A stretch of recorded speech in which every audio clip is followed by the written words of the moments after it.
Hi, hello. Welcome back to Rukujo EFL Academy, a channel of education and the learning of English as a foreign language in non-English speaking countries.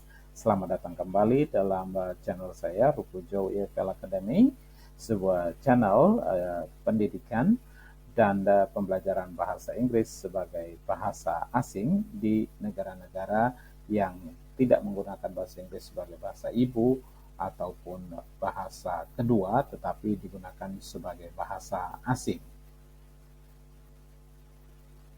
Pada kesempatan ini, we are going to talk about language feature in a descriptive text. Jadi pada kesempatan ini kita akan membahas secara khusus unsur-unsur kebahasaan yang terdapat di dalam sebuah teks deskriptif. Sekali lagi bersama saya Joros Ruku, your host in this opportunity. We are going to talk about language feature in a descriptive text, especially about Borobudur Temple. Yang terdapat atau yang digunakan di dalam sebuah teks berbentuk deskriptif, yaitu yang pertama adalah simple present, yang kedua adalah adjektif atau kata sifat, yang ketiga adalah relational verb, yang keempat adalah material verb. Nah, simple present ini digunakan untuk menggambarkan fakta atau situasi yang terjadi secara umum atau secara terus-menerus. Yang kedua, adjektif atau kata sifat dipakai untuk memberikan deskripsi yang lebih detail mengenai sebuah subjek. Dengan adanya sebuah adjektif atau kata sifat, maka suatu benda itu akan menjadi lebih jelas. Yang ketiga, yaitu relational verb, itu menghubungkan subjek dengan ciri-ciri atau kualitas tertentu. Kemudian yang keempat, yang terakhir, yaitu material verb. Ini menjelaskan tindakan atau proses secara fisik yang dapat kita temukan dalam sebuah teks deskriptif. Kita lihat dari contoh teks tentang Borobudur Temple, yang termasuk di dalamnya yang disebut dengan simple present adalah yang pertama, Borobudur Temple is one of the most famous monument. Kemudian contoh yang kedua adalah it is located in Magelang, Central Java. Yang ketiga, the temple is constructed with volcanic stones. Dan yang keempat, it is shaped like a mandala. Ya, jadi di dalam kalimat-kalimat, 4 contoh kalimat ini yang adalah simple present di sini, ya, menggunakan simple present untuk menggambarkan fakta-fakta yang tidak berubah tentang Candi Borobudur. Ya, itu tentang simple present. Kemudian kita lihat yang berikutnya, yaitu adjektif atau kata sifat. Kata sifat yang pertama yang dipakai adalah famous, ya. Contohnya Borobudur Temple is one of the most famous monument. Jadi adjektif itu ditempatkan di depan sebuah kata benda seperti monument untuk memperjelas bahwa monumen itu adalah monumen yang terkenal.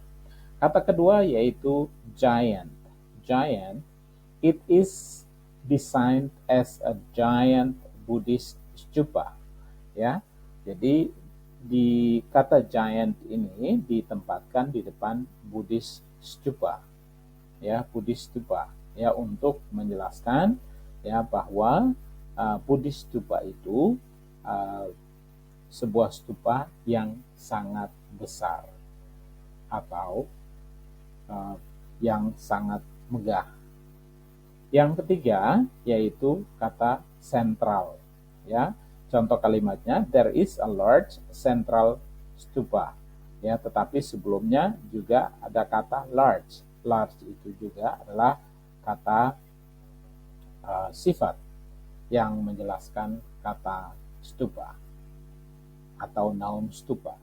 Kemudian contoh yang keempat yaitu kata small, surrounded by 72 smaller stupas. Ya, small adalah kata sifat untuk menjelaskan stupa. Kemudian yang kelima yaitu Borobudur is not only an architectural wonder.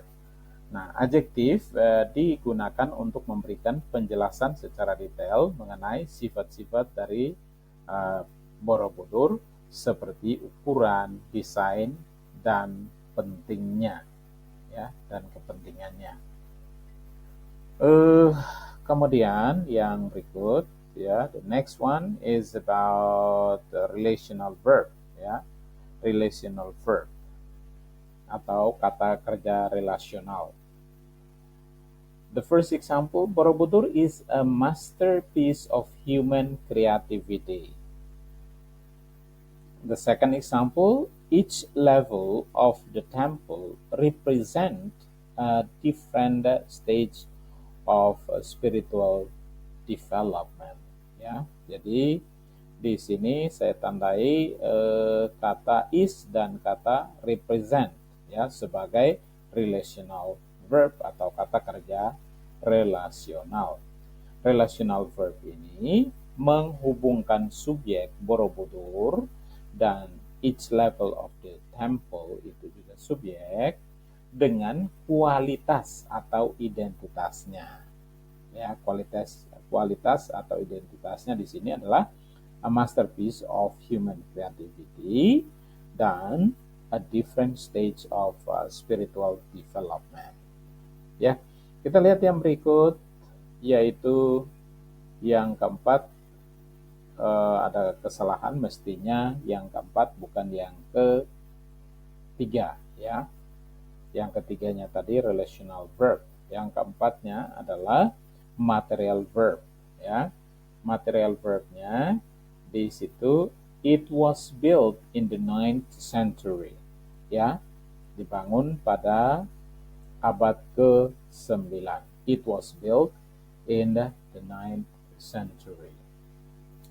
Kemudian contoh yang kedua, it is constructed with volcanic stones.